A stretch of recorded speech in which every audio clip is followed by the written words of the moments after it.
నమస్కారం ఫ్రెండ్స్.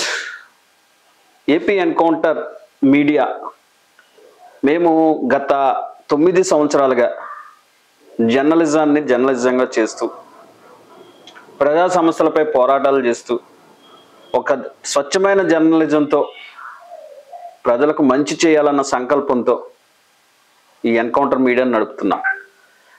నాకు చాన్నాళ్ళ నుంచి ఒక కోరిక ఉండేది. ఈ మీడియాలోకి వచ్చినప్పటి నుంచి సుమారు 15-20 సంవత్సరాల క్రితం అనుకుంటా, బాలీవుడ్ హీరో అమీర్ ఖాన్ గారు ఉన్నారు. ఆయన సత్యమేవ జయతే అని చెప్పి ఒక కార్యక్రమం చేసేవారు. దేశవ్యాప్తంగా జరుగుతున్న అన్యాయాలు, అక్రమాలు, ఈ వ్యవస్థలో పెచ్చరిల్లిపోతున్న కొన్ని అసాంఘిక కార్యకలాపాలు, ఇంకా అవినీతి అక్రమాలు, వీటి మీద ఈ కార్యక్రమం నడిచేది. అయితే ఈ కార్యక్రమం చెయ్యాలి. ఇప్పుడు నేను ఏపీ ఎన్కౌంటర్ మీడియా సంస్థను కూడా నడుపుతుంది కూడా ఆ సత్యమేవ జయతే కార్యక్రమం చెయ్యాలని. ఇది చాలా కాలం అయింది అయిపోయి. కాకపోతే ఈరోజు నాకు మార్నింగ్ ఫోన్ కాల్ వచ్చింది. ఆ ఫోన్ కాల్ ఎవర్రా అని చూస్తే ఈ అబ్బాయి పేరు అనమాట. ఇతని పేరు పులి సాగర్, రాజమండ్రిలో ఉంటారు. ఫోన్ చేసి, అన్న ఒక ఇన్సిడెంట్ ఇలా జరిగింది, దీని గురించి మీతో మాట్లాడాలి అని చెప్పితే నేను అన్నాను, నువ్వు నిలబడతావా, స్టూడియోకి వచ్చి ఏమన్నా మాట్లాడగలవా అని చెప్పాను. మాట్లాడతానన్నా, ఇలాంటిది ఎవరికి జరగకూడదు అని చెప్పాడు. నా మీడియా ఉన్నదే ఇటువంటి అన్యాయాల మీద లేకపోతే అవినీతి మీద పోరాటం చేయడానికి. కాబట్టి ఈరోజు ఈ అబ్బాయిని పెట్టి, ఈ యంగ్స్టర్ని పెట్టి మేము ఒక వీడియో చేస్తున్నాం. ఈ వీడియోని మీరు పూర్తిగా చూడండి. వ్యవస్థలో ఏం జరుగుతోంది, శవాలతో వ్యాపారం ఎలా చేస్తున్నారు, శవాల మీద డబ్బులు ఎలా దండుకుంటున్నారు అన్న విషయాలను మీ దృష్టికి తీసుకువెళ్ళడానికి, ప్రభుత్వం కాదు, ప్రభుత్వం దృష్టికి ఎలాగే వెళ్తుంది, ప్రజల దృష్టికి తీసుకువెళ్ళడానికి మా ప్రయత్నం మేము చేస్తున్నాం. ఓకే, స్టార్ట్ చేద్దాం. Good evening Sagar. ఎక్కడ ఉంటావు నువ్వు? ఆనంద్ నగర్ శాంతినగర్ దగ్గర ఇల్లు. Teachers colony. ఏం చేస్తావు? నేను ఆటో డ్రైవర్ అన్నా. ఓకే, ఆటో డ్రైవర్ ఇప్పుడు ప్రజెంట్ చిన్న ఒక షాప్ లో గుమస్తాగా చేస్తాను. ఓకే. ఈ అబ్బాయి పేరు, ఈ యువకుడి పేరు పులి సాగర్, ఒక ఆటో డ్రైవర్ గా పనిచేస్తున్నాడు. అసలు ఏం జరిగింది, ఏంటి, ఎందుకు నా దగ్గరకు వచ్చాడు అన్నది ఇప్పుడు అబ్బాయి ఈ సాగర్తో చెప్పించే ప్రయత్నం చేద్దాం. అసలు నువ్వు నాకు ఫోన్ ఎందుకు చేస్తావు, అసలు ఏం జరిగింది చెప్పు. నాకు మా వదిన గారి పిల్లలు 2 పిల్లలు ఉన్నారన్న. ఆ 2 పిల్లల పేరు, ఒకరి పేరు జగదీష్, ఒకరి పేరు దినేష్. పెద్దవాడి పేరేమో జగదీష్, చిన్నవాడి పేరు దినేష్ అనమాట. ఆ కుర్రాడు గురించి ఇప్పుడు మాట్లాడడానికి వచ్చాను నేను. ఏం చదువుతాడు అబ్బాయి పేరు? 9th క్లాస్ చదువుతున్నాడు. రీసెంట్ గా జనవరి 26వ తారీఖున వాళ్ళ మావయ్య గారు చనిపోయారు. సొంత మావయ్య. ఆయన నాకు బావ అవుతాడు, మా మావయ్య కొడుకే. ఆయన విషయంలో నేను చనిపోయేటప్పుడు నేను వెళ్ళాను. ఆ విషయం నాకు తెలిసి కొంచెం నా భావాన్ని దగ్గర నుంచి చక్కబెట్టాను. ఆయాల నుంచి తిన్న క్లోజ్, బాబాయ్ బాబాయ్ బాబాయ్ అంటే తిరిగారు. గత 4 నెలల నుంచి నాతోటి తిరుగుతున్నారు, నాతో ఉన్నారు. నేను ఎక్కడికి వెళ్తే అక్కడ నాతోటి వచ్చేవారు. భోజనానికి వెళ్ళినా, టిఫిన్కి వెళ్ళినా, లేదా బయటకి వెళ్ళినా, మాంసం తినడానికి వెళ్ళినా, ఎక్కడికి వెళ్ళినా నాతోటి ఉండేవారు. పొద్దున్న లెగిసి ఫోన్ ఇలా కొట్టగానే వాళ్ళు ఫోన్ చేయడమో లేదా నేను ఫోన్ చేయడమో. ఈ 4 నెలల్లో ఏ ఒక్కరోజు నన్ను వాళ్ళు కలకుండా లేము. అంతలా కలిసి ఉన్నాం. నిన్న ఉదయం కూడా, అంటే ఆదివారం నాడు ఉదయం కూడా 11 అయ్యేదాకా నాతో ఉన్నాడు. వాడి చేతులతో వాడే టిఫిన్ వేసి ఇచ్చాడు, తిన్నాము, ఉన్నాము, బాగానే ఉంది. అయితే తను నాతో ఉండడంతో పాటు కొంతమంది ఫ్రెండ్స్ కూడా, క్లాస్మేట్స్ ఉన్నారు, వాళ్ళ ఫ్రెండ్స్ కూడా నాకు తెలుసు. వీళ్ళందరూ కలిపి రివర్ బేకి వెళ్దాం ప్లాన్ వేసుకున్నారు. నేను అందరినీ నేను తీసుకెళ్తాను, నన్ను అర్థం చేసుకోండి అని చెప్పాను. వాడు ఏమో నా మాట వినకుండా, లేదు బాబు నేను వెళ్తాననేసి అన్నారు. వాళ్ళ అమ్మ కూడా చెప్తాను ఉన్నది. వాళ్ళ అమ్మ చెప్పినప్పుడు కూడా మాట వినలేదు. మేము మాట్లాడుకున్నాం. వాళ్ళ అన్నయ్య, ఇంకో అన్నయ్య, అలా అమ్మ, వాళ్ళ నాన్నగారు పనికి వెళ్ళారు. వాళ్ళ నాన్నకు కూడా ఫోన్ చేసి చెప్పాను నేను, ఇలా అన్నయ్య ఇలా వెళ్తున్నాడు చూసుకొనేసి. అయినప్పుడు వాళ్ళ నాన్న కూడా తిట్టాడు. కానీ మేము మాట్లాడుకునే సమయంలో వాడు ఎప్పుడు వెళ్ళిపోయినోడు సాయంకాలం 5 గంటలకు నాకు ఫోన్ వచ్చింది. ఇలా గోదావరిలో ఇలా పడిపోయారు. పర్సన్ పేరు చెప్పలేదు నాకు, కానీ గోదావరిలో ఇలా పడిపోయారని తెలిసింది. అవునా కదని చెప్పి అన్నీ బండి వేసుకుని వాళ్ళ అన్నయ్య, నేను, ఇంకో అతను, ఇంతకీ వాళ్ళ అమ్మకి వాళ్ళ నాన్నకి విషయం తెలియదు. నేను బాబాయ్ అవుతాను నాకే తెలుసు. ఫస్ట్ నేను వెళ్ళాను. వెళ్ళేదాడు కానీ అలా చూసేదాడికి నాకు గుండెలు ఇంకా ఏడుపు రాదు. నాకు ఏడుపు రాలేదు. ప్లస్ ఏమో గుండెలు దడదర కొట్టేసుకుంటుంది. నా పరిస్థితి బాగాలేదు. అక్కడ షివరింగ్ వచ్చేస్తుంది బాడీ. ఆయన అలాంటి పరిస్థితుల్లో కూడా నేను చూసి వాళ్ళ నాన్నకు ఫోన్ చేసి, ముందు కానిస్టేబుల్తో అక్కడ ఒక కానిస్టేబుల్ ఉన్నాడు. ముందు అదంతా బ్లాక్ చేసి ఉంది. సైడ్ నుంచి వే కూడా ఉంది. ఆ వే నుంచి వస్తున్నారు జనాలు. కరెక్ట్ గా బొబ్బర్లంక ఆంజనేయ స్వామి గుడి, అది ఆంజనేయ స్వామి బొమ్మ ఉంటది, పెద్ద బొమ్మ ఉంటది బొబ్బర్లంక బొమ్మ. ఇలా దిగిన వెంటనే చేపల మార్కెట్ ఉంటది. ఆ చేపల మార్కెట్ డౌన్ లో నేను అక్కడికి వెళ్ళి గోదావరి ఉంటది, అది బ్యారేజ్ వెళ్ళేది అనమాట. ధవళేశ్వరం బ్యారేజ్ ఉంటది. అవును సార్. అక్కడి నుంచి కొంతమంది నడుచుకుంటూ వస్తున్నారు. వాళ్ళు వచ్చేవాళ్ళు నాకు తెలిసిన వాళ్ళు ఉన్నారు కొంతమంది. ఎక్కడంటే శానిటోరియం కుర్రోళ్ళు, ఇంకొకరు హోటల్ కుర్రోళ్ళు కొంతమంది ఉన్నారు. వాళ్ళు చూసి నేను పలకరించాను, ఎందుకంటే నాకు పక్క భయం వేసేస్తుంది. పలకరించడానికి వాళ్ళు నన్ను చూసి నాతో వాళ్ళు అప్పుడే స్నానం చేసి వస్తున్నారు. వాళ్ళు అంటే అప్పుడు దాకా అక్కడ ఉన్నారు. వాళ్ళు ఇంకా చాలా మంది జనాలు ఉన్నారు. వాళ్ళతో పాటు నా కొడుకు కూడా, అంటే వీళ్ళు వేరు వాళ్ళు వేరు, ఎవరో కలిసి అయితే వెళ్ళలేదు, వేరుగా వెళ్ళారు. ఆ చనిపోయిన అతను ఎవరు అని చెప్పి వాళ్ళు ఫోటో తీసి వాట్సాప్ పెట్టడం చూస్తున్నారు, ఎవరని తెలియక. నా కొడుకు అవుతాడు అని చెప్పేసి నేను అక్కడ ఉండి మా అన్నయ్యకి ఫోన్ చేసి, అన్నయ్య ఎలాగా పోలీసులు పట్టుకున్నారో, అప్పటికి వెళ్ళారు కానిస్టేబుల్ కూడా ఉన్నాడు. కానిస్టేబుల్ మమ్మల్ని దగ్గరికి వెళ్ళలేదు. ఆ వెళ్ళిన 6 కుర్రోళ్ళని ఆ బాడీని అక్కడ ఉంచాడు కానిస్టేబుల్. నేను ఇలా బాబానంటే నన్ను దగ్గరికి వెళ్ళనిచ్చాడు. ఫస్ట్ ఆ 2 కుర్రోళ్ళని రప్పించాడు. మాట్లాడాను, నేను ఏం జరిగింది రేట్ అని అడిగాను.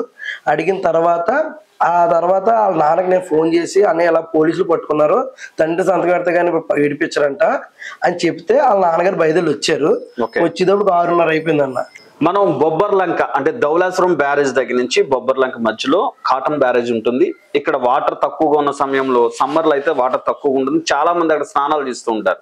కానీ ప్రమాదకరమైన అక్కడ ఊబులు ఉంటాయి, చాలా మంది అక్కడ చనిపోతూ ఉంటారు. బొబ్బర్లంక ఆంజనేయ స్వామి గుడి పక్కనే ఉన్న ఒక చేపల మార్కెట్ నుంచి ఇలా డౌన్ లోకి దిగితే అక్కడ కొంచెం బ్యారేజ్ దిగుకి వాటర్ ఉన్న చోటకి వెళ్ళడానికి అవకాశం ఉంటుంది. అక్కడ ఈ అబ్బాయి పాపం స్నానానికి వెళ్ళి స్నేహితులతో, అంటే ఫ్రెండ్స్ తో ఎలా ఉంటాయంటే స్నేహాలు, వాళ్ళకి తెలియదు పాపం, ఎక్కడెక్కడ బళ్ళు మీద తిరుగుతూ ఉంటారు. బళ్ళు మీద విపరీతమైన స్పీడ్ తో తిరుగుతూ ఉంటారు, ప్రమాదాలు బారిన పడుతూ ఉంటారు, తల్లిదండ్రులకి కడుపు కోత మిగులుస్తారు. అలాగే ఇక్కడ స్నానానికి వెళ్ళిన ఈ అబ్బాయి పాపం చనిపోతాడని తెలియదు, అక్కడ వెళ్ళాడు పాపం, అక్కడ మునిగిపోయి స్నానానికి దిగి చనిపోయాడు. ఇప్పుడు ఆ అబ్బాయికి సంబంధించిన ఒక వీడియో మీకు చూపించే ప్రయత్నం చేస్తాను, ఒకసారి చూడండి. అలాగే రాజమండ్రి గోదావరి బ్రిడ్జ్ ఎంత అందంగా ఉంటుందో అలాగే ధవళేశ్వరంలో ఉన్న కాటన్ బ్యారేజ్ కూడా అంతే అందంగా ఉంటదండి. సమ్మర్ టైమ్ లో గోదావరిలో వాటర్ తక్కువ ఉంటది కదండి. ధవళేశ్వరం దగ్గర అయితే మాత్రం చాలా తక్కువ ఉండడం వల్ల చాలా మంది కింద వరకు వెళ్తుంటారు, బ్రిడ్జ్ కిందకి. ఆ బ్రిడ్జ్ కింద వరకు వెళ్ళి చాలా మంది స్నానాలు అది చేస్తుంటారండి సమ్మర్ టైమ్ లో ఎక్కువగా. అని ఈ రోజు కూడా కొంతమంది ఫ్రెండ్స్ తో కలిపి కిందకి వెళ్ళి స్నానాలు చేస్తుంటే ఒక బాబు అయితే వాటర్ లో జారి పడిపోయి చనిపోవడం జరిగిందండి. ఈ వీడియో కేవలం అవేర్నెస్ కోసం మాత్రం అప్లోడ్ చేయడం జరిగిందండి. అందరికీ సమ్మర్ టైమ్ లో హాలిడేస్ ఇవ్వడం వల్ల కాలేజీలు, స్కూల్స్ కి ఈ విధంగా పిల్లలు బయటకు వచ్చి ఎంజాయ్ చేస్తుంటారు. పిల్లలకి ఎంజాయ్మెంట్ లాగే ఉంటది కానీ ఇలాంటి పెద్ద పెద్ద విషయాలు జరిగినప్పుడు మాత్రం తల్లిదండ్రులకి ఎంతో బాధను కలిగిస్తూ ఉంటదండి. దయచేసి తల్లిదండ్రులు కూడా పిల్లలు బయటకు వెళ్తున్నప్పుడు ఎక్కడికి వెళ్తున్నారు, ఏం చేస్తున్నారు, ఎవరితో వెళ్తున్నారో కూడా తెలుసుకుంటూ గమనిస్తూ ఉండాలండి పిల్లల్ని ఎప్పటికప్పుడు. ఈ రోజు ఈ కుటుంబంలో జరిగిన విషాదం వేరే కుటుంబంలో జరగకూడదని మాత్రమే అవేర్నెస్ కోసం వీడియో అప్లోడ్ చేయడం జరిగింది. ఇప్పుడు really miss you so much రా. చూసారు కదా, ఒక అబ్బాయి అంటే దినేష్ అమ్మ, అబ్బాయి 9వ తరగతి నుంచి 10వ తరగతికి వస్తున్నాడు దినేష్. నిజంగా ఎంత విషాదకరమైన ఘటన అంటే ఇది. వాళ్ళ ఫాదరు కూలి పనులు చేసుకుంటాడు. ఏం పనులు చేస్తాడన్నా? బిల్డింగ్ కన్స్ట్రక్షన్ చేస్తాడు. కూలుస్తారు మిషన్ తో కూల్చేది అయ్యి గడంచులు పరంచులు కట్టి తెల్లవారుజాము 3 గంటలకు వెళ్ళిపోతారు. తెల్లవారుజాము గడంచులు పరంచులు కట్టి బిల్డింగ్లు కన్స్ట్రక్షన్ ఫీల్డ్ లో చేస్తాడు. భవన నిర్మాణ కార్మికుడు అనమాట. వాళ్ళ మదర్ ఇంట్లోనే ఉంటారు. వాళ్ళకి 2 కొడుకులు, 2 కళ్ళుగా పెంచుకుంటున్నారు వాళ్ళని. అటువంటప్పుడు ఒక కొడుకు చనిపోయాడన్న వార్త ఏ కుటుంబంలో అయినా సరే తీరని విషాదం అనమాట. ఈ మాటలు ఎందుకు చెప్తున్నానంటే 15 సంవత్సరాల నుంచి 12 నుంచి 20 సంవత్సరాలు అయితే వయసులో ఉన్న పిల్లలందరికీ ఇది ఒక హెచ్చరిక కావాలి. తల్లిదండ్రులు మీ మీద ఎన్నో ఆశలు పెట్టుకుని మిమ్మల్ని చదివించి చేతగా ఉంటే మీరు స్నేహితులతో కలిసి ఇష్టం వచ్చినట్టు తిరిగితే, కొంతమంది మారేడుమిల్లి వెళ్తూ ఉంటారు, రంపచోడవరం వాటర్ ఫాల్స్ లేకపోతే అక్కడక్కడ సెలయేర్లు, చెరువుల్లో దిగి, నదుల్లో దిగి చనిపోతూ ఉంటారు. ఇప్పుడు ఈ అబ్బాయి కూడా పాపం అబ్బాయికి తెలీదు చనిపోయాడు. ఇక్కడ మీరు వీడియో చూసారు. ఆ వీడియోలో పాపం ఎవరో ఒక ఆయన కుర్రోడు రికార్డ్ చేసి ఇటువంటి గర్భశోకం, కడుపు కోత ఎవ్వరికి కలగకూడదని చెప్పి ఆ వీడియో షూట్ చేసి వదలడం జరిగింది. తర్వాత అంటే ఇది అంతా ఎందుకు చెప్తున్నానంటే తల్లిదండ్రులు లేకపోతే ఆ వయసు పిల్లలందరూ అవేర్నెస్ తో, అవగాహనతో ఉంటారని, ఇటువంటి స్నానాలకు కానీ లేకపోతే గోదావరిలో దిక్కుండా ఉంటారని చెప్పి చేయడం. ఇంకా అసలైన ఎపిసోడ్ ఎదురుంది. అసలు ఏం జరుగుతుంది అన్నది ఇంకా ముందు చెప్పబోతున్నాం మేము. నెక్స్ట్ ఏం జరిగింది చెప్పు సాగర్. నెక్స్ట్ అయితే వాళ్ళ నాన్నగారు వచ్చారండి. వాళ్ళ నాన్నగారు వచ్చేటప్పటికి వాళ్ళ నాన్నగారికి తెలియదు ఈ విషయం ఏంటన్నదే. అమ్మనేటప్పుడు వచ్చేటప్పటికి ఎలా ఇంకా పైన ఉన్నాడు, గట్టు మీద పైన దిగుతున్న టైంకే ఉన్నవాళ్ళు చెప్పేశారు. చెప్పేటప్పుడు నేను అక్కడికి వెళ్ళేటప్పటికి అతను పడిపోయాడు, కూలిపోయి పడిపోయాడు. అలాగా పడిపోయేటప్పటికి ఆ మనిషి గుండె కొట్టేసుకుంటుంది, బయటికి ఎలా ఊగిపోతుంది. చివరికి నేను ఆ గుండెల మీద ఇలా వచ్చి మంచినీళ్ళు దాయితే బాడీని చూడడానికి కూడా తను రాలేకపోయాడు, తట్టుకోలేడు. అక్కడే గట్టు మీద ఉంచేసి ఇంకా అక్కడి నుంచి ప్రొసీజర్ అంతా నేను మొదలెట్టాను. లెటర్ అతను రాస్తే సంతకం కూడా మొత్తం షివరింగ్ అనమాట. చూపిస్తాను, షివరింగ్ అన్న మొత్తం లెటర్ ఎడితే లెటర్ మొత్తం షివరింగ్. ఈ లెటర్ మీకు డిస్ప్లేలో చూపిస్తున్నాం, మేము మిడిల్లో వేసిన దాంట్లో మీరు చూడొచ్చు. ఎంత అంత ఆయన అసలు సంతకం పెట్టే పరిస్థితిలో కూడా లేడనమాట, ఉనికిపోతుంది చెయ్య. పోలీసులే అది సంతకం అని అడిగారు నన్ను, అది సంతకం అని అడిగారు. అయితే అక్కడ రాసిన తర్వాత అంబులెన్స్ రప్పించాం, బాడీని ఎక్కిచ్చేసాము, అతను కారు ఎక్కించి అదే వేరే బండి ఎక్కించి పంపించాం. తండ్రి అయితే కొడుకు చూడలేకపోయాడు, అతను చూసి తట్టుకున్నా లేడు. అక్కడి నుంచి మేము ఆశ్చర్యపురం కంప్లైంట్ ఈ పేపర్ ఇవ్వమంటే ఇవ్వడానికి వెళ్ళాం. కంప్లైంట్ అడిగితే అక్కడ రైటర్ గారికి అప్పచెప్పాము, రైటర్ గారు తీసుకున్నారు. తీసుకుని ఇలా జరిగిందని చెప్తే అప్పటికి ఇది ఎన్నో శవం అనేసి చెప్పారు ఆయన. ఇన్ని అని చెప్పి అతన్ని తిడుతున్నారు ఎవరిని, ఈ హెడ్ కానిస్టేబుల్ మాకు ఎవరైతే అక్కడ సాయం చేసి అక్కడ ఉండి ఉన్నాడో అతను తిడుతున్నాడు. ఇతనికి ఎలాగ హెడ్ కానిస్టేబుల్ ఇచ్చారు, ఇతను హెడ్ కానిస్టేబుల్ అయిపోయాడు, కనీసం అక్కడ డ్యూటీ సక్రమంగా చేసుంటే కుర్రోడు ప్రాణం పోకపోతుందని తిట్టారు వాళ్ళు. వీడికి ఎవరో కూడా డెమో ఇస్తే కానీ అర్థం అవదో అనేసి అతను తిట్టారు. అప్పుడు దాకా మేము బాధలోనే ఉన్నాము, కానీ వాళ్ళన్న పాయింట్ కూడా నిజమే. అతను కరెక్ట్గా అక్కడ సక్రమంగా డ్యూటీ చేసి పైన కూర్చుని ఉంటే వీళ్ళు ఎవరు ఇది నా కొడుకే కాదు, ఉన్నవాళ్ళే కాదు వెళ్ళరు అక్కడికి. ఇతను అక్కడ లేడు, చనిపోయిన తర్వాత బాడీని తీసుకొస్తుంటే అప్పుడు వచ్చారు. కాకపోతే ముందు చూసుకున్న వీడియోలో కూడా అతను లేడు, పోలీస్ అతను అయితే లేడు. తర్వాత వచ్చాడు. వచ్చిన తర్వాత అక్కడ కానిస్టేబుల్ అన్నారు, అక్కడ సంతకాలు ఎట్టు అన్నీ చేసాం, గవర్నమెంట్ హాస్పిటల్కి పంపించేసాం. గవర్నమెంట్ హాస్పిటల్లో బాచురీలో పెట్టాము. వాళ్ళ అమ్మగారికి విషయం తెలియదు, వాళ్ళ అమ్మగారికి చెప్పలేదు మేము. వాళ్ళ అమ్మగారితో ఏమన్నా అంటే ఎవరో చనిపోయారు, ఆ కుర్రోడు కోసం పోలీస్ స్టేషన్ ఉంచారని అబద్ధం చెప్పి మార్నింగ్ దాకా వాళ్ళ అమ్మగారు చెప్పలేదు. ఉదయం 7 గంటలకి మేము హాస్పిటల్కి వెళ్ళాము. 9 గంటలకు కానిస్టేబుల్ గారు వచ్చారు, అక్కడ కానిస్టేబుల్ ఇక్కడికి వచ్చారు. వచ్చి మొత్తం ప్రాసెసింగ్ మొదలెట్టాలని చెప్పి నువ్వు నిన్న రాత్రి వచ్చేవాడు అక్కడి నుంచి శవ పంచనామా ఇవన్నీ తేవాలి నువ్వు అని అన్నాడు. సరే ఇప్పుడు నేను ఏం చేయమంటే నేను వాట్సాప్ PDF పెడతాను, అవి నువ్వు తీసుకురంటే మొత్తాన్ని శవ పంచనామాలు బాడీ అన్ని కలిపి అన్ని తెచ్చాను. నేను అన్ని తీసుకొచ్చి జిరాక్స్లు అన్ని తీసుకొచ్చి ఆయనకి ఇచ్చాము. గవర్నమెంట్ హాస్పిటల్ వరకు వచ్చావు. Government hospital. ఇప్పుడు మీకు ఒక ఇన్స్టెంట్ ఇప్పుడు చిన్న విషయం చెప్తాను. ఇక్కడ ధవళేశ్వరం బ్యారేజ్ దగ్గర ఎవరు ప్రమాదకరమైన ఊబులు లేకపోతే ప్రమాదకరంగా ఉంటది కాబట్టి అక్కడ పోలీసులని బందోబస్తు చేస్తారు. అక్కడ ధవళేశ్వరం పోలీస్ స్టేషన్ వాళ్ళు అవ్వచ్చు, ఆత్రేయపురం పోలీస్ స్టేషన్ వాళ్ళు అవ్వచ్చు, ఎవరైనా సరే. ఇక్కడ పోలీసుల నిర్లక్ష్యం వల్ల ఒక బాలుడు ప్రాణం పోయింది. ఇది ఒక బాలుడు ప్రాణం కాదండి, ఆ వారంలో ఆరో శవం 7వ శవం అంట. అంటే 6 చిన్నపిల్లలు, అంటే 10 సంవత్సరాలు అవ్వచ్చు, 15 సంవత్సరాలు బాలురు చనిపోయారంటే 6 ఎంత దారుణమైన విషయం ఇది.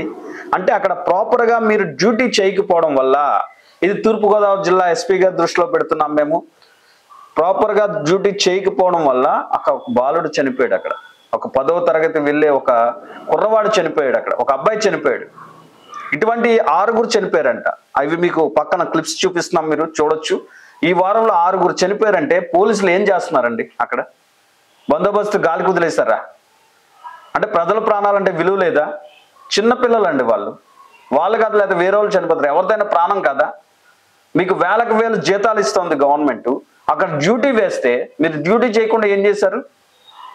అంటే పోలీసుల నిర్లక్ష్యం వల్ల అక్కడ పిల్లల ప్రాణాలు పోతున్నాయి. అంటే పిల్లల్ని అక్కడ స్నానానికి వెళ్ళమన్నారా? వెళ్ళాలా అంటే అది వాళ్ళ తప్పే, కాదను, వెళ్ళకూడదు. కానీ మీరు అక్కడ బోర్డులు పెట్టాలి కదా. మీరు అక్కడ బందోబస్తు ఉంటే అక్కడ ఎవరు వెళ్ళరు కదా.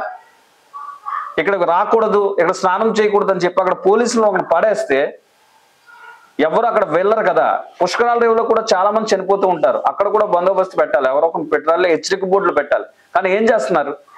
మీరు చేసే తప్పుల వల్ల ఈరోజు ఈ దినేష్ అనే కుర్రోడు ప్రాణం పోయింది. దినేషే కాదు, అంతకుముందు ఒక 5 అంతకుముందు చనిపోయారంట. అది కూడా మీరు పక్కన క్లిప్ లో చూపిస్తున్నాం మేము. ఇప్పుడు గవర్నమెంట్ హాస్పిటల్కి వచ్చింది. గవర్నమెంట్ హాస్పిటల్కి వచ్చిన తర్వాత ఇక్కడ ఒక ఠాగూర్ సినిమా అనమాట. ఠాగూర్ సినిమాయే అంటే శవంతో పోస్ట్ మార్టం చేయడానికి ఏ స్థాయిలో ఇక్కడ అవినీతి జరుగుతుంది, ఎవరు చేతులు తడిపితే గానీ ఇక్కడ పోస్ట్ మార్టం ముందుకెళ్లే పరిస్థితి లేదు. అక్కడ పేదవాళ్ళు అయితే ఇంకంతే, శవాన్ని వదులుకుని వెళ్ళిపోవాలన్నమాట. నెక్స్ట్ ఏం జరిగింది చెప్పు సాగర్. గవర్నమెంట్ హాస్పిటల్కి వచ్చామన్నా, గవర్నమెంట్ హాస్పిటల్లో కానిస్టేబుల్ గారు వచ్చారు, నన్ను ఈ పేపర్స్ అన్ని తీసుకురమ్మని. ఆయన PDF పెడితే శవ పరీక్ష చేసినవి, బాడీ స్కానింగ్, FIR కాపీలు అన్ని నేనే నా చేతులతో నేను జిరాక్స్లు తీసుకొచ్చేస్తే ఆయన పట్టుకున్నారు. ఈ మధ్యలో అక్కడి నుంచి ఆత్రేయపురం నుంచి VRO గారు రావాలన్నారు. ఆయన ఏదో VRO గారు చాలా లేట్ అయ్యింది, ఆయన కోర్టుకి ఏదో వెళ్ళాలంట, కోర్టు ఎవిడెన్స్ సబ్మిట్ చేసి రావాలన్నారు. దానికోసం ఆయన లేట్ అయ్యింది. ఆయన వచ్చే లోపల శవ పంచనామా ఒక ఆయన రాశారు, ప్రైవేట్ రైటర్ అంట. ఆ ప్రైవేట్ రైటర్ మొత్తం శవ పంచనామా అంతా ఆయనే రాశాడు, డీటెయిల్స్, రక్త సంబంధికుల సంతకాలు, విట్నెస్ సంతకాలు మొత్తం అన్ని ఆయనే రాశాడు. రాసిన తర్వాత వాళ్ళిద్దరికి ఫార్మాలిటీకి ఏమైనా చూడమని కానిస్టేబుల్ గారు చెప్పారు. చెప్తే ఫార్మాలిటీకి 500 రూపాయలు నేను ఇచ్చాను నా చేతులతో. 500 రూపాయలు నాకు కుదరదు, ఇంతకుముందు ఆల్రెడీ ఇలాగే చనిపోయారు, అందరూ ఎవరి దగ్గర ఎక్కువ తీసుకొని ఎవరి దగ్గర తక్కువ తీసుకోను, ప్రతి ఒక్కరి దగ్గర 1000 రూపాయలు ఇవ్వి, లేదంటే లేదు, రేపు పొద్దున్నే కోర్టుకి సాక్షి చెప్పాలి, రాసిన నేను అన్ని సార్లు తిరగాలి, మీరు ఇక్కడతో ఇరిదిలేసి వెళ్ళిపోతారు, నేను తర్వాత తిరగాలి, 1000 రూపాయలు ఇస్తే ఇవ్వి, లేదంటే నా దగ్గర 500 ఉన్నాయి. మళ్ళీ వేరే దగ్గరికి వెళ్ళి ఫ్రెండ్ వెళ్ళి అడిగి తెచ్చుకుని అక్కడ ఉన్న వాళ్ళు అడిగి అందులో 500 వేసి 1000 రూపాయలు ఆయనకి ఇచ్చాను. ఇచ్చిన తర్వాత కానిస్టేబుల్ గారు నాకేం చూడమంటే మీకు ఇల్లు లోపల చూస్తానండి అని చెప్పాను. చెప్పిన తర్వాత ఈ 1000 రూపాయలు ఇచ్చేదాకా మధ్యాహ్నం దాకా కథ అయితే నడలేదు. ఉదయం 7 గంటలకు వెళ్ళాము, 9 గంటలకు పోలీసు వాళ్ళు వచ్చారు, 1 గంటన్నర దాకా ఏ కథ నడలేదు. ఆ పేపర్లు రాస్తున్నారు అంతే. అడిగితే విఆర్ఓ రావాలని నేను చెప్తున్నారు, విఆర్ఓ గారు కానీ అడిగితేనేమో పోలీసు వాళ్ళు చేసుకోవాలని ఆయన చెప్తారు, పోలీసు వాళ్ళు అడిగితేనేమో డాక్టర్ రావాలంటారు. ముగ్గురి మీద ఒకళ్ళ తర్వాత ఒకళ్ళ మీద ఎవరెవరితో ఫోన్లు చేయించినా, ఎంత హాస్పిటల్లో తెలిసిన వాళ్ళతో ఫోన్లు చేయించినా, ఎవరు తెలిసినా ఒకళ్ళ మీద ఒకళ్ళు పెట్టుకున్నారు. అలా మధ్యాహ్నం గడిపేశారు. అంతలో 11:30, 12:30 సుమారు 12:30 టైంకి విఆర్ఓ రాత్రిపురం విఆర్ఓ గారు కొంచెం పెద్ద వయసు ఉంది, ఆయన వచ్చాడు. వచ్చి అన్నీ సంతకం చేశాడు. ఆయన తప్పు మాట అనుకోకూడదు, వచ్చి అన్నీ సంతకం చేసి ఆయన వెళ్ళిపోయాడు. ఆయన అవన్నీ చూసుకుని అన్ని చేసి అడిగి నన్ను డీటెయిల్స్ ఏం అడగాలి అన్ని అడిగారు. సంతకాలు కుర్రలు 5 సంతకాలు అదే ఎవిడెన్స్ సంతకాలు ఎట్టించుకున్నారు, వెళ్ళిపోయారు. ఆయన వెళ్ళిపోయిన తర్వాత కానిస్టేబుల్ గారు నన్ను మందు తీసుకురమ్మని అడిగారు. మందు తీసుకుని నేను ఆ బాడీ దగ్గర ఉండాలి, బాడీ దగ్గర నాకు ఇబ్బంది ఉంటుంది, మందు తీసుకురా అంటే నా బామ్మర్ దిలీప్ అనేసి ఆ కుర్రోడికి 500 రూపాయలు ఇచ్చి ఆయనకి ఏం కావాలో మందు తీసుకురా అని చెప్పేసి అంటే మందు తీసుకొచ్చాడు. 300 మందు తీసుకొస్తే ఇంకా 200 ఉంది. ఈ ఒక రాసిన సేవ పరీక్ష లోపల రిజిస్ట్రేషన్ చేయించడానికి వెళ్ళారు. అక్కడ 200 రూపాయలు ఇచ్చారంట. 200 రూపాయలు ఇస్తేనే రిజిస్ట్రేషన్ చేశారంట. గవర్నమెంట్ హాస్పిటల్ లోపల డాక్టర్ గారి దగ్గర ఒక అసిస్టెంట్ ఉన్నాడు. డాక్టర్ గారు ఇంకా అప్పుడు రాలేదు. డాక్టర్ ప్రొఫెసర్ అంటే ఆయన ఎక్కడి నుంచో రావాలన్నారు. ఆ ఒక అసిస్టెంట్ ఉన్నాడు. ఇది మధ్యాహ్నం 1 గంటన్నర సుమారు 2 టయానికి ఒక అసిస్టెంట్ ఉన్నాడు. ఆయన వచ్చి 9,000 రూపాయలు అడిగాడు నన్ను. ముందు మా బావగారిని అడిగారు 9,000 రూపాయలు. మా 9,000 అడిగేటప్పుడు మా బావగారు కంగారు పడి అంత దేనికి అనేసి, అంటే పిల్లవాడి సొంత మేనమామ అతను అడిగేటప్పుడు అతను కంగారు పడ్డాడు. నేను వెళ్ళి మాట్లాడుతాను ఆయన అని చెప్పి నేను మాట్లాడితే, లేదన్నా అది కదన్నా ఎంత అవుతుంది అంత అవుతుంది అంటే, నేను పల్లవాళ్ళు నాకు తెలిసిన వాళ్ళు ఉన్నారు, హాస్పిటల్ స్టాఫ్ నాకు తెలుసున్నారు, ఎలా చెప్పాం పేర్లు చెప్తే ఆఖరికి మీకు తెలుసు అంటే 5,000 రూపాయలు చేస్తాం అన్నారు.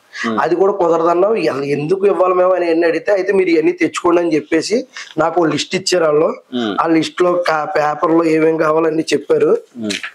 ఏంటి 9x6 బరకం, 10 మీటర్లు ఏమో క్లాత్, హెడ్ కవరు, కొబ్బరి తాళ్ళు, స్పాంజీలు, సెంటు బాటిల్, పౌడర్ ఇవన్నీ నేను కొనుక్కు తెచ్చుకుంటే వాళ్ళు చేస్తారంట పోస్ట్ మార్టం అనేటప్పుడు కొంచెం 2 నిమిషాలు డిస్కషన్ అయ్యింది. ఇంక మళ్ళీ ఇవన్నీ నేను కొనుక్కు తేయడానికి ఎక్కడికి వెళ్ళాలి, ఇవన్నీ అవ్వదని ఫోన్లో ఏదో చేయండి అని చెప్పి ఇంకా మొత్తానికి 5,000కి సెటిల్ అయ్యి అతని చేతిలో డబ్బులు పెట్టడం జరిగింది. అంతా అయిపోయిన తర్వాత మళ్ళీ అది సరిపోదు, ఇంకా ఉన్న చేసిన వాళ్ళు కుర్రలు డబ్బులు ఇంకో 500 ఇచ్చాను. మొత్తం అక్కడ 5,500 రూపాయలు అతను తీసుకున్నాడు. తీసుకున్న ఒక పావు గంటకు అరగంటకు నాకు బాడీని అప్పచెప్పారు. అయితే ఆ ప్రస్థానం వ్యాన్ ఆర్ఎంఓ గారు వాళ్ళని బతినాడుకుంటే మరి మాకు తీసుకెళ్ళడానికి అవదండి, మరి పోస్ట్ మార్టం బాడీ కదా అని అడిగితే వాళ్ళు ఫ్రీగానే పంపించారు. వ్యాన్ అయితే ఫ్రీ అమ్మ, ₹1 ఇవ్వట్లేదని ఆర్ఎంఓ గారు చెప్పారు, అక్కడ స్టాఫ్ నర్స్ చెప్పారు, అందరూ చెప్పారు. అక్కడికి పిఠాపురం తీసుకెళ్ళాం. మా అన్నయ్య గారు సొంతూరు పిఠాపురం. వీళ్ళు ఎక్కడే ఉండేవారు, ఇక్కడే ఉన్నారు, పిల్లలు కూడా పుట్టిపారు ఎక్కడే, కానీ వాళ్ళ సొంతూరు. ఇంకా ఆయన ఆ బాధలో నీకు సొంతూరు తీసుకెళ్ళిపోయారు. పిఠాపురం వెళ్ళాక డ్రైవర్ ఇక్కడ గవర్నమెంట్ హాస్పిటల్ ఎపిసోడ్ కంప్లీట్ అయింది. పిఠాపురం వెళ్ళింది ఇప్పుడు పోస్ట్ మార్టం వెహికల్, మహాప్రస్థానం వెహికల్. ఇక్కడ విషయం ఏంటంటే మన సాగర్ చెప్పినట్టు పోలీసులు అండి, వాళ్ళకి వేల జీతాలు ఉంటాయి. ఎవరి జీతాలు ఎవరు డబ్బులు ఇస్తుందండి? జీతం గవర్నమెంట్. మనం ప్రజలు కట్టిన డబ్బులు, పన్నుల ద్వారా కట్టిన డబ్బుల్ని వాళ్ళకి జీతాల కింద ఇస్తుంటే ఆ జీతాలు వాళ్ళకి సరిపోవడం లేదంట. పేద కుటుంబానికి చెందిన ఒక పిల్లవాడు చనిపోతే 1000 ఇవ్వండి, 1500 ఇవ్వండి, అంత ఇస్తే కానీ మేము చెయ్యమని చెప్పి కానిస్టేబుల్ రాసిన వాళ్ళు. అంటే గవర్నమెంట్ హాస్పిటల్కి ఒక బాడీ వెళ్తే పోస్ట్ మార్టం నిమిత్తం ప్రతి ఒక్కరు చెయ్యి తడపాల్సిందే. వాళ్ళకి వేల జీతాలు తీసుకుంటూ ఉంటారు గవర్నమెంట్ నుంచి. అయినా సరే డబ్బులు ఇస్తే గానీ వాళ్ళ చేతుల్లో పెన్నులు కదలు, చేతులు కదలు, కాళ్ళు కదలు. వాళ్ళ మైండ్ కూడా పనిచేయదేమో, నాకు తెలిసి అలా మైండ్ కూడా పనిచేయదేమో. అంటే ఆ స్థాయిలో దిగజారిపోయారా మీరు? సవాళ్ళ మీద డబ్బులు ఏరుకుంటారా? సిగ్గుండాలి మీకు. ఇటువంటి ఇలా సంపాదించిన డబ్బులు మీ పిల్లలకి, మీ భార్య పిల్లలకి, మీ కుటుంబాలకి మంచి చేస్తుందా? డబ్బులు తీసుకోవచ్చు, ఏ విధంగా తీసుకోవాలి? కష్టపడి సంపాదిస్తే ఆ రూపాయి విలువ తెలుస్తుంది. రోజంతా ఆటో వేసుకునే ఈ యువకుడు, లేకపోతే రోజంతా కష్టపడి పని చేసుకునే ఆ దినేష్ అనే వాళ్ళ తండ్రి రోజంతా కష్టపడి 300, 500 సంపాదించుకుని వస్తారు వాళ్ళు. ఇటువంటి వాళ్ళ దగ్గర 5,000, 10,000, 1000, 1,500 ఇలా చిల్లర మల్లర కింద సుమారు 10-15 వేల రూపాయలు ఖర్చు పెడితే గానీ గవర్నమెంట్ హాస్పిటల్లో పోస్ట్ మార్టం పూర్తి కాదు. ఒక పేదవాడు చనిపోతే ఆ పేదవాడి మరణం కూడా, ఆ పేదవాడి శవం కూడా వాళ్ళకి డబ్బులు కురిపించే ఒక మిషన్ అనమాట, ఏటీఎం మిషన్ అనమాట. ఎవరి స్థాయిలో వాళ్ళు డబ్బులు దండుకుంటారు. సిగ్గులో ఉండాలి, మీకు సిగ్గు ఉండాలి. అన్నం కడుపుకొని తింటున్నాం కదా మనం. అన్నం మెతుకు ఎలా వస్తుంది మన నోట్లోకి? ఎలా వస్తుంది? ఎలా డైజెస్ట్ అవుతుంది? ఎవరు పండిస్తున్నారు? ఉద్యోగాలు ఉన్నాయి, మీకు చక్కగా ఉద్యోగాలు ఉన్నాయి, మంచి ఇళ్ళు ఉంటాయి, మీ ఇళ్లలో మంచి ఫెసిలిటీస్ ఉంటాయి, మీకేమో భద్రత కలిగిన జీవితాలు ఉన్నాయి, మీ పిల్లలు మంచి మంచి స్కూళ్ళల్లో చదివిస్తారు. ఇలా అడ్డగోలుగా అవినీతితో సంపాదించిన డబ్బులతోనే చదివిస్తారా మీరు? అలా మీకు మనసాక్షి ఉందా అసలు? ఈ ప్రశ్నలు ఎంత ఘాటుగా ఎందుకు అడుగుతున్నామంటే మేము నా తీరు ఎలాగుంటుంది? అసలు వేలకు వేల కానిస్టేబుల్ ఉన్నారండి, హెడ్ కానిస్టేబుల్. ఆయనకు జీతం ఎంత ఉంటుందండి? 50,000 పైన ఉంటుంది. 50,000, 60,000, 70,000 ఉంటుంది. మీరు ఎందుకు తీసుకోవాలి డబ్బులు? ఒక పేద వర్గానికి చెందిన మా పిల్లలు, వాళ్ళ పేద కుటుంబం నుంచి డబ్బులు ఉన్న వాళ్ళ దగ్గర తీసుకోండి, వాళ్ళు ఇస్తారు. అలాగా వాళ్ళు ఇవ్వగలిగే స్థితిలో ఉన్నారు. ఇవ్వలేని వాళ్ళ దగ్గర మీరు డిమాండ్ చేసి తీసుకుంటారా? ఇది ఎంతవరకు కరెక్ట్? అలాగే డాక్టర్ దగ్గర అసిస్టెంట్ అంట 9,000 అడిగారు. ఈ బరకాలు అన్నిటికి ఎంత అవుతుందండి? 1,000-1,500 అవుతుంది. 9,000 అడగాల్సిన పని ఏమొచ్చింది? అంటే గవర్నమెంట్ ఏం చేస్తుంది? 5,000 రూపాయలు, 5,500 రూపాయలు అయిన డబ్బులు అక్కడక్కడ అయిన ఆ డబ్బులకే టెన్షన్ పడాలా? పోస్ట్ మార్టం చేయించడానికి టెన్షన్ పడాలా? ఇన్ని మెంటల్ టెన్షన్లు అనమాట. పోస్ట్ మార్టానికి వెళ్తే ఇన్ని మెంటల్ టెన్షన్లు అనమాట. ఇదంతా పోస్ట్ మార్టం దగ్గర జరుగుతున్న ఒక ఠాగూర్ సినిమాల్లో చూపించడం కదా, సినిమాల్లో ఉన్నాయి చూపిస్తారు, బయట జరుగుతున్నాయే. ఇంత దారుణంగా దోచుకుంటారా? ఈయన 5,000 ఇచ్చాడు కాబట్టి జరిగింది. 5,000 ఇవ్వలేని వాళ్ళ పరిస్థితి ఏంటి? ఆ 1,000 రూపాయలు లేని వాళ్ళ పరిస్థితి ఏంటి? అంటే చెయ్యరా? లేదా అలా 2-3 రోజులు అయిన తర్వాత మీకు ఇష్టం ఉంటే చేస్తారా? అసలు మీకు మనసాక్షి ఉందా? మహాప్రస్థానం వెహికల్లో పిఠాపురానికి ఆ కుర్రోడు బాడీ పంపించారండి. పిఠాపురం వాళ్ళ స్వస్థలం కాబట్టి అక్కడ ఖననం చేయడానికి. అంటే గవర్నమెంట్ హాస్పిటల్ వరకు ఎవరెవరికి ఏం జరగాలో అంత జరిగింది. తర్వాత ఏం జరిగిందన్నది మన సాగర్ చెప్తాడు. ఇక్కడ ఇంకో విషయం చెప్పడం మర్చిపోయాను. గవర్నమెంట్ హాస్పిటల్లో సాయంకాలం నన్ను ముందు రోజు నైట్ తీసుకెళ్ళాం. అక్కడి నుంచి లోపల పెట్టడానికి 300 తీసుకున్నాడు వార్డ్ బాయ్. మార్చరీ దగ్గర ఫ్రేజర్ దగ్గర లోపల ఎట్టడానికి మాత్రం. తర్వాత మార్నింగ్ మా బామ్మర్ది దిలీప్ దగ్గర 500 తీసుకున్నాడు ఫ్రేజర్ కి. అదేటన్నా ఫ్రేజర్ ఫ్రీ కదంటే జక్కంపూడి వాళ్ళది, వాళ్ళు ఫ్రీగానే ఇచ్చారు కానీ మేము మెయింటైన్ చేయడానికి వాటికి కావాలి అని చెప్పేసి 500 రూపాయలు మా బామ్మర్ది దగ్గర తీసుకున్నారు. తర్వాత ఇదంతా అయిపోయిన తర్వాత మహాప్రస్థానం వ్యాన్ లో బాడీని ఎక్కించేసిన తర్వాత కానిస్టేబుల్ గారు నన్ను ఆపి నాకు ఒక పార్సిల్ ఇచ్చారు, ఒక బాక్స్. ఆ బాక్స్ అక్కడ ఇవ్వాలి, ఎక్కడ ఆత్రేయపురం పోలీస్ స్టేషన్ ఇవ్వాలి. అబ్బాయి శాంపిల్ లో మరి నాకు తెలియదు, ఒక బాక్స్, ఆ బాక్స్ ఫోటో కూడా నా దగ్గర ఉంది, సీజ్ చేసిన బాక్స్. ఆ ఫోటో అది ఇచ్చారు నాకు. అది ఇచ్చినప్పుడు తమ్ముడు మరి నాకేం లేదని అడిగితే 1,000 రూపాయలు తీసి ఇచ్చాను. 1,000 రూపాయలన్నా నిన్న నుంచి ఉన్నాను కదా అని అడిగారు. అన్న ఇక్కడ ఉన్న పరిస్థితి ఏంటి, సిచ్యువేషన్ ఏంటి, నేను చేస్తున్న పద్ధతి ఏంటి, నా సొంతోడు ఏమన్నానే నీకు తెలియదు ఏముంది, వాళ్ళ నాన్నగారి పరిస్థితి వాళ్ళ అమ్మగారి పరిస్థితి బాగోలేదు, అయినా కూడా నేను ఎలా చేస్తాను, నువ్వు ఈ టైంలో ఎలా ఆడడం కరెక్ట్ కాదు, కావాలంటే ఇంకోసారి ఎప్పుడన్నా నేను అమ్మ నా దగ్గర ఉంది, ఎప్పుడన్నా నేను ఏదైనా చేయగలుగుతాను, ఏదన్నా అవుతే అప్పుడు నేను చక్కబెడతాను అన్న అంటే ఆ 1,000 రూపాయలు తీసుకుని మనోడు ఊరుకున్నాడు. మనోడు 1,000 రూపాయలు ఇవ్వడం చూసి పక్కన ఉన్న ఈ ఏంటది ప్రేజర్ బాక్స్ అతను వచ్చి మాకు ప్రేజర్ కి 700 ఇవ్వాలండి అని అడిగాడు. అదేంటండి 700 ఏంటనేది ఈ కానిస్టేబుల్ 1,000 రూపాయలు తీసుకున్న కానిస్టేబుల్ ప్రేజర్ కి 500, 700 దేనికని అతనితో గొడవాడి 500 ఇప్పించాడు. ప్రేజర్ కి నేను 500 ఇచ్చాను. నాకు ఈ రాత్రి వచ్చేటప్పుడు మా బామ్మర్ చెప్తున్నాడు, పొద్దున్న నేను ప్రేజర్ కి 500 ఇచ్చాను, రాత్రి 300 ఇచ్చాను. మా బామ్మర్ చెప్తున్నాడు లోపల ఇట్టినందుకు 300, ఒకే ప్రేజర్ 3 సార్లు డబ్బులు ఇచ్చాము. ఫ్రేజర్ బాక్స్ లో బాడీని పెట్టడానికి కూడా డబ్బులు అనమాట. అలా ఉంది గవర్నమెంట్ హాస్పిటల్ పరిస్థితి. 3 సార్లు ఇచ్చాను. ఒకే దానికి 24 గంటలు కూడా కాదు, నాకు తెలిసి 15 గంటల నుంచి 18 గంటల మధ్యలో ఒకేసారి 3 టర్మ్ ఒక ప్రేజర్ కి డబ్బులు ఇచ్చాం మేము. అంటే వాళ్ళు ఎంత ఎలా దోచుకుంటున్నారో మా దగ్గర, ఒకళ్ళు తెలియకుండా ఒకళ్ళు తెలియకుండా ఒకళ్ళు. ఇక్కడ అయిపోయిందన్న, ఇక్కడ నుంచి మేము పిఠాపురం వెళ్ళిపోయాము. పిఠాపురం మహాప్రస్థానం నుంచి బాడీ దింపేశారు.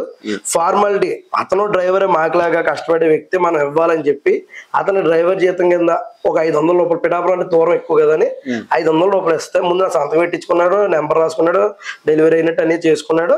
తర్వాత 500 రూపాయలు ఇచ్చాను అతనికి. అని తప్పని కానీ దానికి అడిగించడానికి 1000 రూపాయలు అడుగుతున్నాను నేను. మహాప్రస్థానం సేవలు తీసుకెళ్ళేది అలాగ ఉంటుంది. అది గొప్పోడు సేవ మట్టుకెళ్ళినా, పేదోడు సేవ మట్టుకెళ్ళినా, ఎవరి సేవ మట్టుకెళ్ళినా అలాగ ఉంటుంది. అది దానికి అడిగించడానికి నన్ను 1000 రూపాయలు అడుగుతున్నాడు. ఆఖరికి వేరే ఆయన వచ్చి అది కాదు బాబు ఇది కాదు బాబు అని చెప్పి ఇంకొక 200 రూపాయలు వేసి 700 రూపాయలు ఇస్తే అక్కడి నుంచి కదలేడు. లేదని కదలలేదు అతను. 700 ఇస్తే గానీ డ్రైవర్ పాప అక్కడి నుంచి కదలలేదు. మహాప్రస్థానం డ్రైవర్, ఆయనకి జీతం ఉంటుంది గవర్నమెంట్ నుంచి. పోనీ ఏదో డ్రైవర్ కక్కుతు కొట్టాడంటే వీళ్ళు ఇచ్చింది తీసుకుంటే పర్వాలేదు. డిమాండ్ ఇక్కడ ప్రతి చోట డిమాండ్ డిమాండ్ డిమాండ్. దీనికండి డిమాండ్ లంచాల కోసం డిమాండ్. లంచం లంచం లంచం. ఈ లంచం అన్న మాట వీళ్ళకి చాలా వినసొంపుగా ఉందన్నమాట.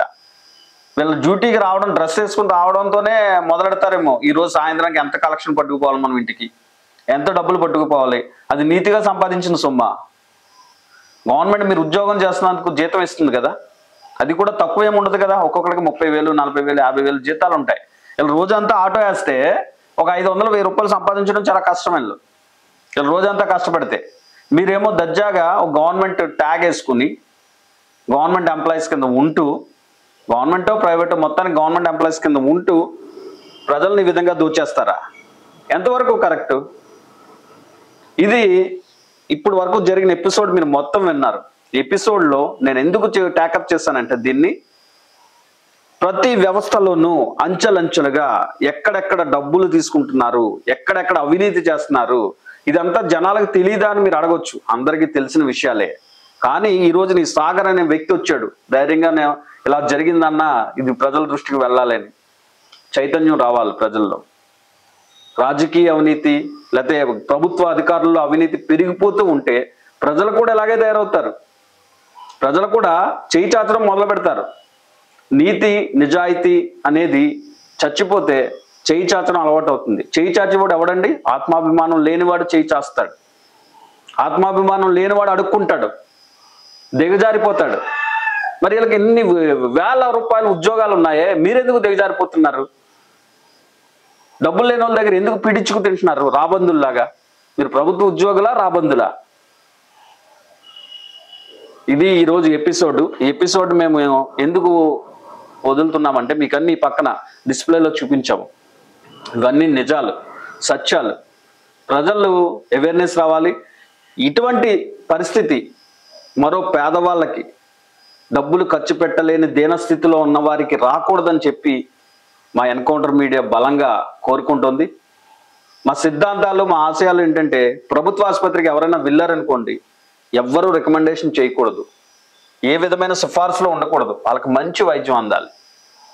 సూపర్ స్పెషాలిటీ వైద్యం అంటారు కదా, ప్రభుత్వాలు ఎంత చేస్తారో తెలియదు కానీ అక్కడ ఉన్న వైద్యంలో మెరుగైన వైద్యం ఎవరి సిఫార్సులు లేకుండా అందాలి. అక్కడ ఏ విధమైన ఇబ్బందులు ఉండకూడదు. అటువంటి మంచి వైద్యం అందాలి. ఏ ప్రభుత్వ ఆఫీస్ కన్నా వెళ్తే వాళ్ళకి పనులు, డబ్బులు ఖర్చు పెట్టకుండా, ఎవరు చెయ్యి తడపాల్సిన అవసరం లేకుండా ఆ పని ఎంత టైంలో అవ్వాలో అంత టైంలో అవ్వాలి. ప్రతి ఒక్కరికి ప్రభుత్వ సేవలు, పౌర సేవలు స్వచ్ఛంగా, నీతివంతంగా అందాలి. ఇది మా ఎన్కౌంటర్ మీడియా సిద్ధాంతం, లేకపోతే మా లక్ష్యాలు కూడా. ఈరోజు ఈ సాగర్, పులిసాగర్ అనే ఒక యువకుడు వచ్చాడు. ఇతని ద్వారా మేము ఈ అవినీతి మీద చేసే ఒక చిన్న సమరం, ఏదో మేము సమాజాన్ని మార్చేస్తామో లేకపోతే ప్రతి ఒక్కరిలో డబ్బులు తీసుకున్న వాళ్ళు మార్పు వచ్చేస్తుందని కాదు. ఇప్పటికైనా సరే ప్రభుత్వ అధికారులు, తూర్పుగోదావరి జిల్లా ఎస్పీ గారు, ఘనత వహించిన కలెక్టర్ గారు, ఇంకా ప్రభుత్వ అధికారులు, ఉన్నతాధికారులు, ముఖ్యమంత్రి ఉంటే ముఖ్యమంత్రి, వీళ్ళందరి దృష్టికి ఈ వీడియో వెళ్ళాలి.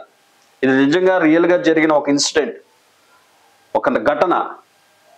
కాబట్టి ఈ ఘటనలో నిజాలను వాళ్ళు విచారించాలి.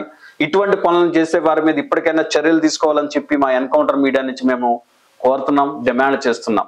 నమస్కారం.